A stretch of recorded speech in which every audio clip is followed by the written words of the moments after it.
What's up everyone and welcome back to the MMA Zone. Today, let's get started with Islam Makhachev's coach reveals his next fight. With his dominant performance against Alexander Volkanovski at UFC 294, Islam Makhachev finds himself sitting atop the UFC's lightweight division looking for a new challenge. While reports have indicated that Makhachev wants to fight the winner of UFC's 296's welterweight title fight, UFC CEO Dana White has said that a rematch with Charles Oliveira is likely next up for the champ. During a recent interview on SiriusXM's Unlocking the Cage show, aka head coach Javier Mendez revealed who he wants for the champ's next fight. As a coach, because he's fought Charles already, Islam would probably want the better challenge. I think he would want Justin because of that reason.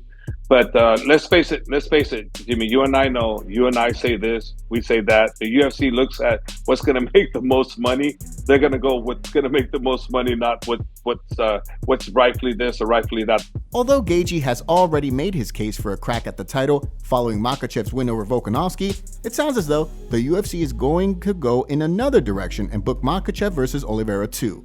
Next up, let's take a look at Sean O'Malley reacts to Ian Garry's situation. Ahead of Ian Garry's UFC 296 clash with Vicente Luque, the undefeated welterweight contender has been told that he cannot train at Team Renegade. With the gym serving as the home of reigning champion Leon Edwards, Garry's presence on the mats is a conflict of interest, given his ultimate goal of capturing UFC gold. During a recent episode of the Timbo Sugar Show, bantamweight champion Sugar Sean O'Malley and his coach Tim Welsh weighed in on the situation. From the sounds of things, both the champ and his coach feel as though it's understandable for Leon Edwards to want to keep potential future opponents out of his gym. I feel like that's handled weird. I don't think so. If Ian Garry wants to come train, he clearly sees Ian Garry's climbing the ranks. No, I think it was handled like that should be fine if that's your gym and you don't want someone there because it's a potential. Yeah. Like saying, hey bro, we don't want you there. I thought Ian handled it weird by making it like a big deal. Yeah, Ian like if someone tried to come and train at our gym and they're climbing the rankings and they're like, we're gonna fight this dude someday.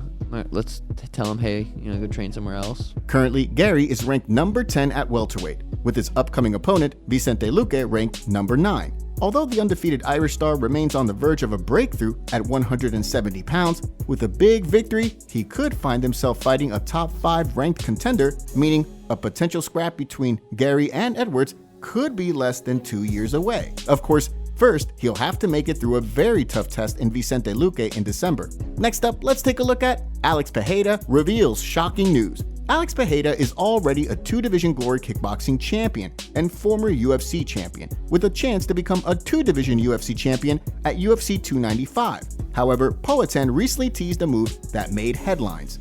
After Israel Adesanya playfully told media members in Saudi Arabia over the weekend that he would be returning in 2027, Alex Pereira took to Instagram with a big announcement that many believed doubled as a low-key dig at his longtime rival. The post came around the same time as Adesanya also posting footage of himself boxing years back, reflecting on an illegal hit behind the head. In Adesanya's post, he wrote in part, "I decided to pursue MMA because in my heart as a kickboxer, I knew some nerd in PJs made of sandpaper could beat me without throwing a single strike. Having to learn a whole new set of skills from scratch was very humbling, but it paid off in the long run.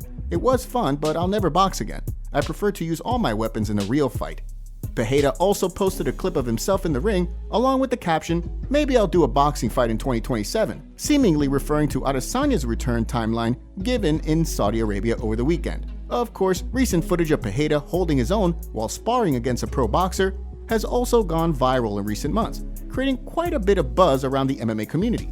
Given his success in combat sports already, it's safe to say that if Poatan is able to make waves in boxing the same way he has in MMA and kickboxing, he would unquestionably go down as one of the greatest fighters of all time.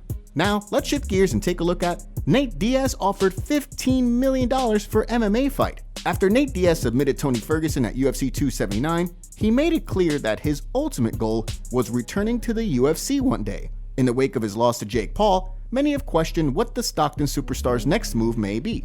Given that he and Conor McGregor have continued teasing a future trilogy fight over the past few months, many believe that Diaz would re-sign with the promotion. However, Jake Paul has continued to press for an MMA bout with the Stockton superstar under the PFL banner. During a recent episode of the MMA Hour, PFL founder Don Davis alleged that Diaz was offered millions to fight Paul, but has been missing in action. Look, I respect Nate because he's the people's champ.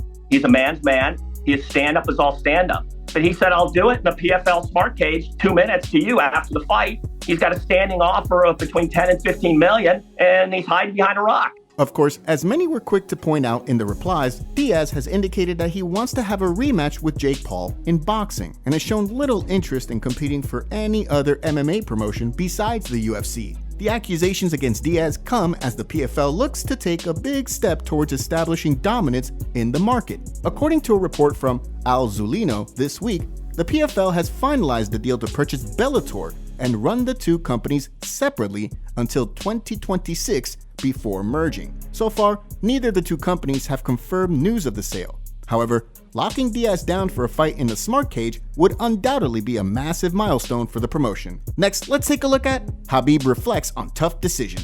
October 24th marked 3 years since Khabib Nurmagomedov last competed inside the octagon. When the Eagle announced his retirement in Abu Dhabi following his UFC 254 victory over Justin Gaethje, many fans theorized that he would likely return to the octagon in the future. Since then, the Hall of Famer has stayed true to his word and shot down any potential talk of a return, while also taking a step back from cornering duties for his teammates. During a recent interview with his longtime friend and training partner Daniel Cormier for the UFC, Nurmagomedov opened up on the harsh reality of retirement. When you're best fighter in the world, when you're strong enough, when you have money, when you're famous, it's very hard to say no to all these things. It's very hard. It's not easy.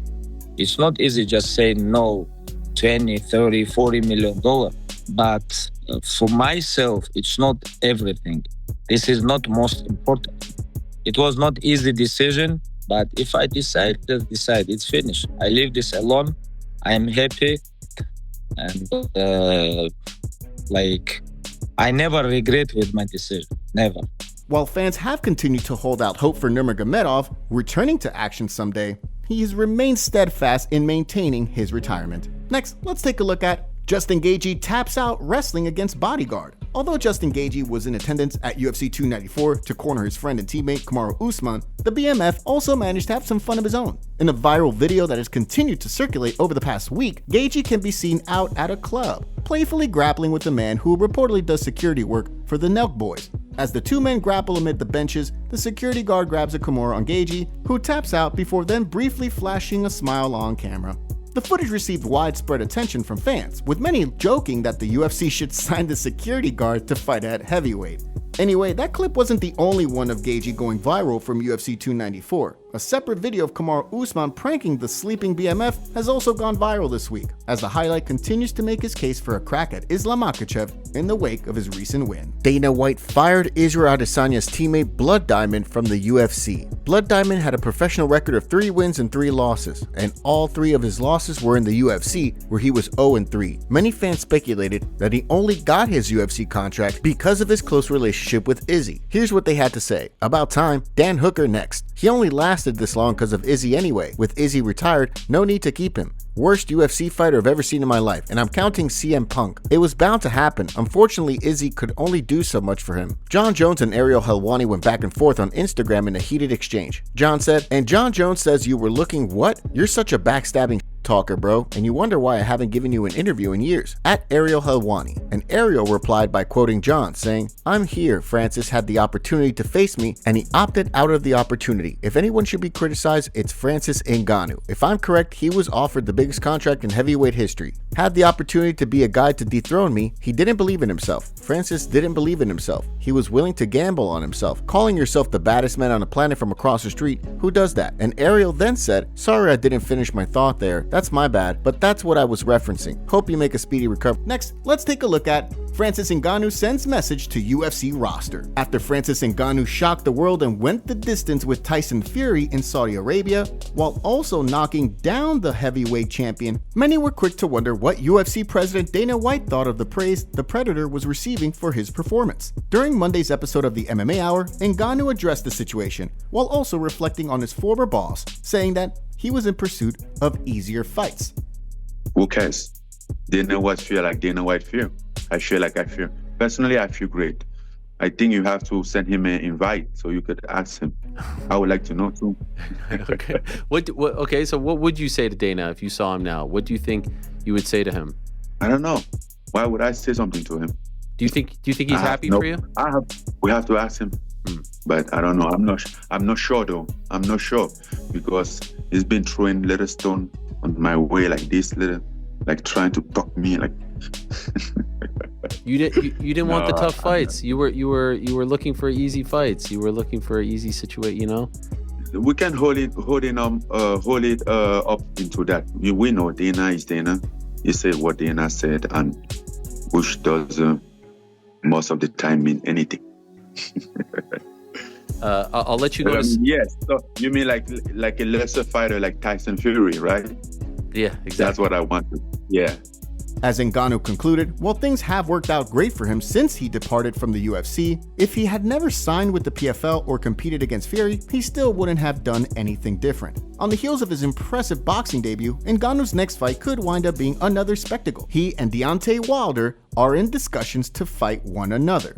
As he explained, Wilder is still interested in an MMA fight inside the cage, something he opened the door to when Ngannou first became a free agent. While nothing has been finalized, it's safe to say that a bout between Ngannou and Wilder inside the cage would be another pay-per-view hit for the Predator.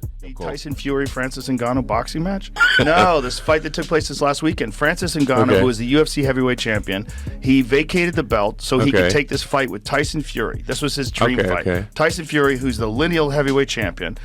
Francis Ngannou had never had a boxing match ever in his life. Had 0 boxing matches, but he was the UFC heavyweight champion.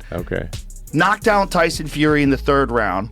Beat him up in the 8th round. Most people, including me, thought he should have won the decision, including most boxers, most boxing pundits. And he lost by 1 point on one judge's scorecard. He won on one judge's scorecard. Another judge who should go to jail had it 96-93 for Tyson Fury, which is fucking outrageous. But Francis punched like it's like getting hit by a fucking car. Sure. And when he dropped Tyson Fury in the 3rd round, you see Tyson's on his back going, what the and then he realizes, like, because I think he thought he was just going a sledgehammer.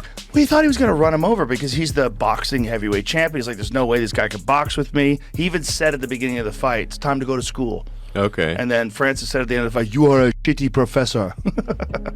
Top comments. How do people forget that Sean was a wrestler before the UFC, and he's so much bigger? I honestly think Sean will destroy him. Someone responded with, Hamza looked horrible after the 1st round. I wouldn't doubt Sean anymore. Izzy was supposed to easily beat him. UFC should not have the right to censor anyone. Dana is always like, I don't give a what these guys say, it's fight game. So how do you censor someone because you don't like their comments and actions? Well, that's BS, brother. Tyson Fury went for multiple takedowns. It was crazy. Eric Nixick is insane. Just coached Sean Strickland to become middleweight UFC champ, and then leads Francis basically to a win against the heavyweight boxing champ with no real boxing experience. Unreal. Make sure to leave a comment and you might get featured in our next video. Thanks for watching. If you enjoyed, make sure to subscribe and turn on notifications to never miss any MMA news. Check out our video from yesterday if you missed it. See you tomorrow.